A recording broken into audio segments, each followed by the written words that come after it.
Chapter 1 relations का है। Relations का पार्ट कर रहे हैं। रिलेशन किसे कहते हैं? Relation is to link two objects having some recognizable connection. कोई रिकॉग्नाइजेबल कनेक्शन हो दो टर्म्स के बीच में, ए बी के बीच में, पी क्यू आर के पी क्यू के बीच में, कोई दो सेट के बीच में अगर बहुत सारे एलिमेंट्स हैं या दो एलिमेंट्स के बीच में कोई ऐसा रीजनेबल रीजन हो और उनको कनेक्ट कर दिया जाए तो वो रिलेशन कहलाता है। जैसे brother sister, parallel lines, perpendicular lines and congruent triangle, similar triangle, these are the relations. ठीक है। रिलेशंस को शो कैसे कराते हैं? रिलेशंस को शो कराते हैं वेन डायग्राम से, ठीक है, मैपिंग जिसको बोलते हैं हम लोग, सॉरी मैपिंग से, या फिर कार्टेशियन प्रोडक्ट से। तो मैक्सिमम हम कार्टेशियन प्रोडक्ट से शो कराते हैं, बट यहाँ आप देख लीजिए रिलेशन को हम ऐसे भी कर सकते हैं। अगर 1 को मैं रिलेट कर रहा हूं तीनों से, ए बी सी से, मेरी मर्जी थी, मैंने तीनों से रिलेट कर दिया। 2 को मैंने तीनों से रिलेट किया, 3 को मैंने तीनों से रिलेट किया। बट हम जब कार्टेशियन प्रोडक्ट स्टडी करेंगे तो कार्टेशियन प्रोडक्ट क्या होता है, वो रिप्रेजेंट करता है रिलेशंस कितने बन सकते हैं या क्या रिलेशंस हैं। देखिए यहां पर मैंने लिखा है if A and B be two non empty sets, A और बी दो नॉन एम्प्टी सेट ले लो, then we define Cartesian product A cross B. और वो क्रॉस कैसे होगा? A cross B equal to A comma B, A belong करेगा A को, बी बिलोंग करेगा बी को। यहां मैं आपको बता दूं ये जो मैंने मैपिंग बनाई है इसमें क्या है, this is domain, this is codomain. Codomain के अंदर जितने टर्म्स डोमेन से रिलेट होते हैं उसको बोलते हैं रेंज, और जो टर्म्स बच जाते हैं उसको बोलते हैं कोडोमेन का पार्ट। तो वो हम बाद में पढ़ेंगे, डोमेन कोडोमेन अभी बाद में क्लियर कर लेंगे बिकॉज वो फंक्शंस के लिए ज्यादा इंपॉर्टेंट है। यहाँ तो ये क्लियर है। फिर आपने कार्टेशियन प्रोडक्ट बनाया। कार्टेशियन प्रोडक्ट कैसे बनाते हैं? बहुत सिंपल तरीके से। आपने लिखा है सेट ए और सेट बी, तो मैं लिखूंगा 1, सपोज करो मैंने दिया 1 2 3 एक सेट है और ए बी सी एक सेट है। मुझे 1 2 3 एक सेट को क्रॉस करना है ए बी सी से। तो मैं क्या करूंगा, 1 से पहले सबका रिलेशन बनाऊंगा, क्रॉस प्रोडक्ट रहेगा, that is called Cartesian product.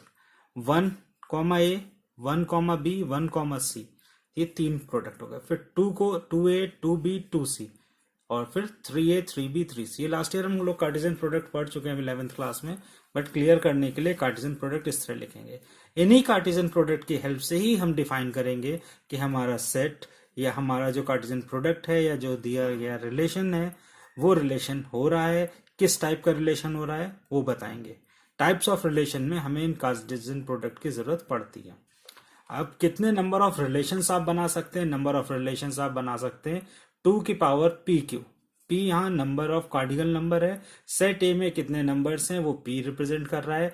Set B में कितने नंबर्स हैं, क्यू में कितने नंबर्स हैं वो बी में कितने नंबर्स हैं वो क्यू रिप्रेजेंट कर रहा है।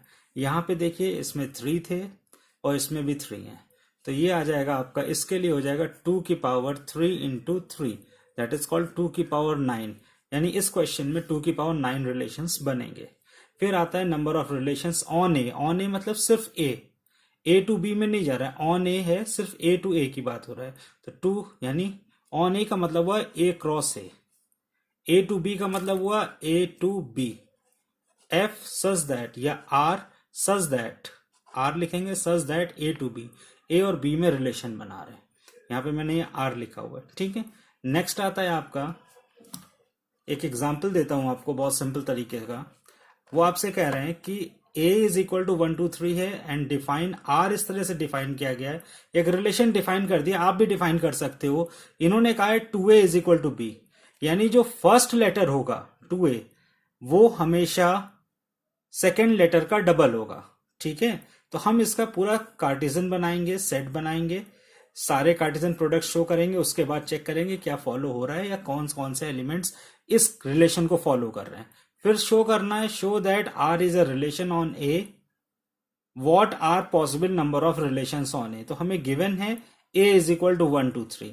तो सबसे पहले और कोई सेट तो दिया नहीं, ए टू बी नहीं कह रहा है, सिर्फ ए की बात कर रहा है। तो आप ए क्रॉस ए फाइंड आउट कर लीजिए, ए क्रॉस ए फाइंड करिए।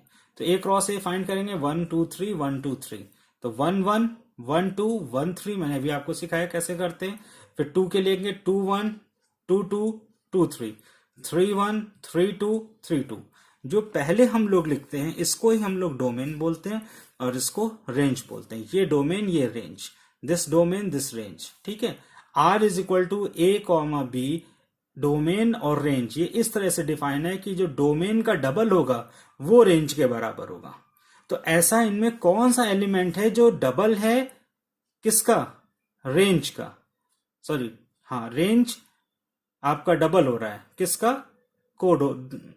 डोमेन का। तो देखिए डोमेन यहाँ 2 का डबल 3 का डबल 6 होता है, नहीं हो रहा है। 3 का डबल 6 ये 1 है, 1 का डबल 2 यस 1 2 है, 1 का डबल 2 3 नहीं है, 2 का डबल 4 होता है वो ये नहीं है, 1 है यहाँ पे। तो if a is equal to 1, यहाँ 1 रखूंगा तो b कितना आना चाहिए? 2, और a is equal to 2 then b is equal to 4, but 2,4 नहीं है, 1,2 है। Therefore only 1,2 is a subset of a cross a। 1,2 ही इसके सेट से निकाला जा सकता है और ये इस रिलेशन को फुलफिल कर रहा है। Hence R is relation on A. इस चीज को अच्छे से समझ लीजिए। अभी आपको वो एग्जाम्पल भी दे दूंगा जब ये रिलेशन नहीं होगा। R is a relation on A. अब आपको देते हैं R एक दूसरा रिलेशन दे रहा हूं मैं अपनी तरफ से, a comma B, a plus B greater than 5 हो जाए। तो a plus B greater than 5 मैं चेक करूं, ये भी ग्रेटर देन 5 नहीं है, ये भी 5 नहीं, बट 3 2 भी 5 के इक्वल है बट ग्रेटर देन 5 नहीं है आपका। 3 2 ग्रेटर देन 5 नहीं है, 3 1 भी ग्रेटर देन 5 नहीं है, but 3 3 is greater than 5। Therefore मैं 3 3 को ग्रेटर देन 5 यानी 6 जो है ग्रेटर देन 5 है वो इसका सबसेट है, इसका एक पार्ट है, बिलोंग कर रहा है। Therefore we say that the sum of any two terms only 3 3 is satisfied this relation, so R is also a relation। again next example यहां से मैं दे रहा हूं, R a कॉमा b इस तरह से डिफाइन हो रहा है कि a plus be less than 0 आ जाए। तो ऐसा कोई भी एलिमेंट इसमें नहीं है जिसको ऐड करके मैं लेस देन 0 ला पाऊं। अगर यहां पे -2 होता तो 1 -2 को मैं ऐड करता तो -1 मिलता जो कि इस कंडीशन को फुलफिल करता, बट यहां नहीं है। इस कंडीशन को फुलफिल करने वाला कोई एलिमेंट यानी कोई कार्टेशियन पेयर, इनको पेयर्स भी बोल सकते हैं, कोई पेयर मेरे पास नहीं है।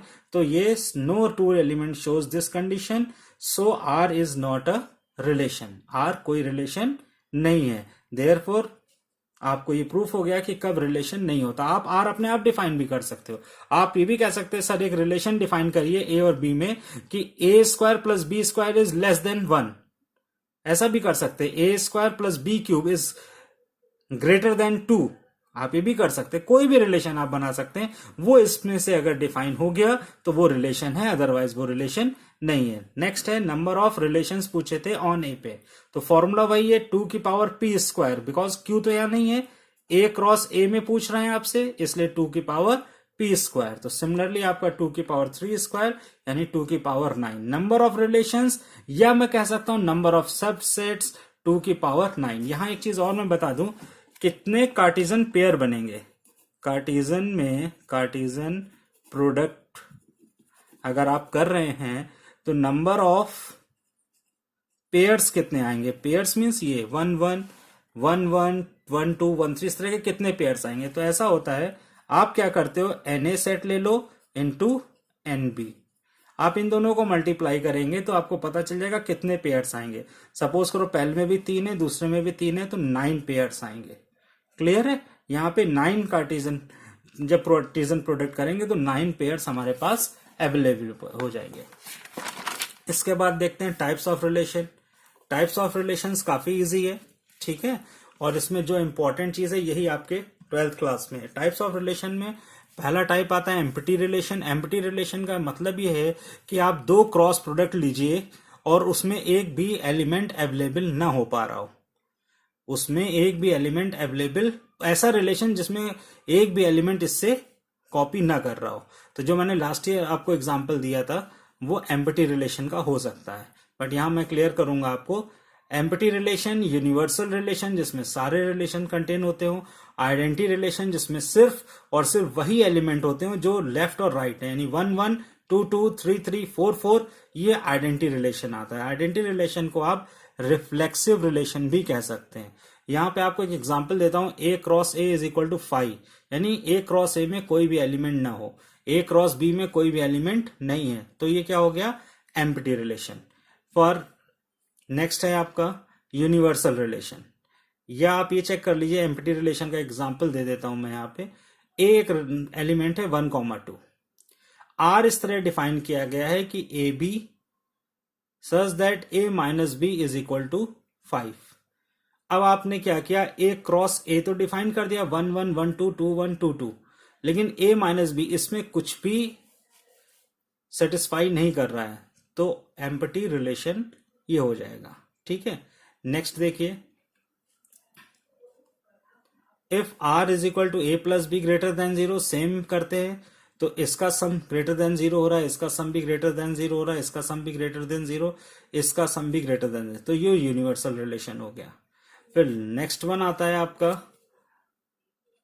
Identity relation. आइडेंटिटी रिलेशन में अगर मैं बात करूं तो a माइनस बी दोनों टर्म सेम होने चाहिए, तब आइडेंटिटी रिलेशन बनता है। यानी 1 1 अगर है, अगर यहाँ a रख रहा हूं तो इधर भी मुझे a रखना पड़ेगा। a और b इस तरह हम बिलोंग कर रहे हैं कि ये दोनों हमेशा इक्वल होंगे, तब उसको आइडेंटिटी रिलेशन बोलेंगे। ये तो केवल नेमिंग में आपको मैंने बता दिया, बट इनका यूज बहुत कम होता है। ठीक है, नेक्स्ट आते हैं रिफ्लेक्सिव रिलेशन, जो सबसे इंपॉर्टेंट है आपके लिए। रिफ्लेक्सिव रिलेशन क्या चीज है, a relation R on a set A is called reflexive relation of if A R A for every A belongs to A. यानी कहने का मतलब है, जो एलिमेंट आप इधर ले रहे हो वही, जो डोमेन में ले रहे हो वही रेंज होनी चाहिए, जो डोमेन में वही रेंज में, वही को डोमेन में, उसी से रिलेट होगा, तब वो रिलेशन रिफ्लेक्सिव कहलाएगा। यानी उसकी यूनिक इमेज ही होनी चाहिए, यूनिक इमेज होनी चाहिए और वही होना चाहिए। फॉर एग्जाम्पल अगर 1 2 3 की बात मैं करूं, एक एग्जाम्पल देता हूं। एक मैंने सेट लिया है A 1 2 3 और उसमें डिफाइन कर दें दो तरह के रिलेशन R1 एंड R2।